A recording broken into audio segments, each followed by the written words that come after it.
दोस्तों, आज मैं आपके लिए एक ऐसी रहस्यमयी और अलौकिक कथा लेकर आया हूं जिसे सुनने से न केवल आपकी समझ का विस्तार होगा बल्कि आपके जीवन में चल रहे कष्टों का भी अंत संभव है। यह कथा भगवान शिव से जुड़ी है, जिन्हें हम त्रिदेवों में संहारक के रूप में जानते हैं, लेकिन जो करुणा, न्याय और धर्म के सर्वोच्च प्रतीक हैं। ये कथा हमें आत्मसंयम, चेतना और ब्रह्मांडीय व्यवस्था के उन पहलुओं से परिचित कराती है जो आमतौर पर अनजाने रह जाते हैं।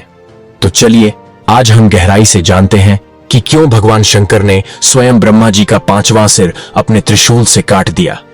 सृष्टि के प्रारंभ में जब सब कुछ नवजीवन से भरा हुआ था, ब्रह्मा जी ने अपने तप और शक्ति से सभी जीवों की रचना की। उन्होंने अपनी दिव्य शक्ति से एक अनुपम सौंदर्य वाली स्त्री शतरूपा का सृजन किया, जो संपूर्ण सृष्टि की स्त्री चेतना का प्रतिनिधित्व करती थी। लेकिन जैसे ही शतरूपा प्रकट हुई, ब्रह्मा जी उनकी सुंदरता में आसक्त हो गए। यह आसक्ति इतनी गहरी थी कि जहां जहां शतरूपा जाती, ब्रह्मा उनके पीछे पीछे अपनी दृष्टि फेरते रहते। इसी कारण उन्होंने अपने 5वें सिर की उत्पत्ति की, ताकि हर दिशा में उनकी दृष्टि शतरूपा पर बनी रह सके। पर यह आकर्षण, जो एक सृष्टिकर्ता की मर्यादा के विरुद्ध था, धीरे धीरे विकृत रूप लेने लगा। शतरूपा बार बार अपने रूप बदलती, जानवरों का रूप धारण कर छिपती, पर ब्रह्मा उन्हें हर जगह ढूंढ लेते। यह दृश्य भगवान शिव की दृष्टि में अधार्मिक था। वे एक साक्षात न्याय के अवतार हैं और उन्हें यह अस्वीकार्य लगा कि एक पिता तुल्य देवता अपनी ही सृजना के प्रति ऐसी दुर्भावना रखें। धर्म की मर्यादा की रक्षा करने के लिए शिव जी ने अपने रौद्र रूप का आवाहन किया। उन्होंने क्रोध में अपने त्रिशूल उठाया और ब्रह्मा जी का 5वां सिर काट दिया। उस क्षण का कंपन पूरे ब्रह्मांड में फैला। सिर काटने के बाद वह ब्रह्मा जी की हथेली में चिपक गया, जिससे शिव जी को ब्रह्महत्या के दोष से ग्रस्त माना गया। यही वह क्षण था जिसने ब्रह्मा जी की पूजा को समाप्त कर दिया। ब्रह्मा जी के मंदिर क्यों नहीं है? इस घटना को धर्म ग्रंथों में एक चेतावनी के रूप में देखा गया है। यदि सृष्टिकर्ता भी मर्यादा तोड़ते हैं तो उन्हें दंड भुगतना ही पड़ता है। इसीलिए ब्रह्मा जी की पूजा प्रचलित नहीं है। पूरे भारत में केवल कुछ गिने चुने मंदिर हैं, जैसे पुष्कर, राजस्थान का मंदिर। शिव का पश्चाताप और भस्मासुर की कथा से संबंध इस घटना के बाद शिव जी ने प्रायश्चित हेतु अनेक वर्षों तक ब्रह्महत्या के दोष से मुक्ति पाने के लिए पृथ्वी पर भटकते हुए भिक्षाटन किया। यह एक गहरी कथा है जिसे कपाल मोचन कहा जाता है, और यही आगे भस्मासुर की कथा से भी जुड़ती है।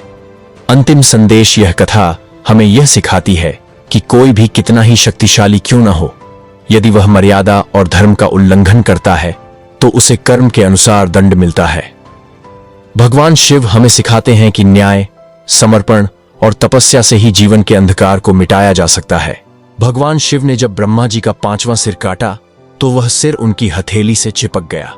चूंकि ब्रह्मा भी त्रिदेवों में एक हैं, उनकी हत्या को ब्रह्म हत्या माना गया, जो कि एक घोर पाप है।